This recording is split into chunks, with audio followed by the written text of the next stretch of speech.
Երկու օր առաջ լույս տեսավ մի նոր փաստաթուղթ, որը հիմնում է Միացյալ Նահանգների արտաքին քաղաքականության սկզբունքները,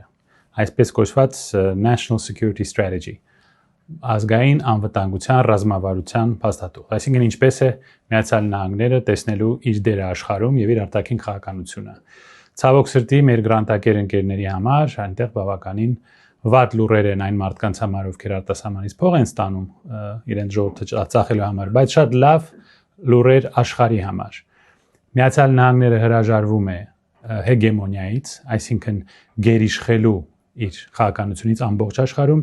եւ հրաժարվում է իդեալիստական, այսինքն ինչ որ գաղափարների վրա, գաղափարախոսության վրա հիմնված արտաքին քաղաքականությունից, ինչպես անում էր Բայդենը, այսինքն այլևս որևէ երկիր օգնություն չի ստանալու միայն նրա համար, որ դա համապատասխանում է դեմոկրատիայի ստանդարտներին։ Միացյալ Նահանգները վարելու է շատ ավելի պրագմատիկ արտաքին քաղաքականություն հիմնվելով իր ազգային շահերի վրա։ Եվ ամբողջ աշխարհում այլևս չի փորձելու ունենալ ներկայություն եւ իր ազդեցությունը տարածել բոլոր ռեգիոններում։ Միացյալ Նահանգները սահմանափակվելու են Լատինական Ամերիկայով եւ Միջին Արևելքով։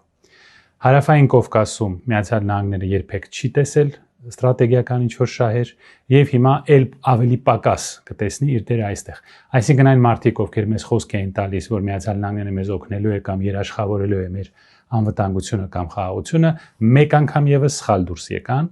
եւ իհարկե որոշ մարդկանց ու ինձ օրինակ հնարավոր է անընդհատ վիրավորել, ասել, որ մենք ինչ-որ արտաքին ուժերի վրա ենք աշխատում, չնայած փողը դուք եք ստանում արտասահմանից, բայց հիմա հետաքրքիր է, նրանք երևի կասեն, որ նախագահ Տրամպը եւ իր թիմը նույնպես աշխատում է ինչ-որ ուրիշ պետության վրա, որովհետեւ նա անում է ճիշտ այն, ինչ մենք ասում ենք տարիներով։ Սա ինչ է նշանակելու։ Միացյալ Նահանգները դուրս է գալիս որպես գերիշխող ուժ բոլոր ռեգիոններից, բացի Միջին Արևելքից, Լատինական Ամերիկայից։ Եվ մեր ռեգիոնը հանձնվում է մեր սիրելի ընկերներին՝ Թուրքիային, Ադրբեջանին եւ Միջին Արևելքը Իսրայելին։ Այդ երկրները շատ կարեւոր շահեր ունեն,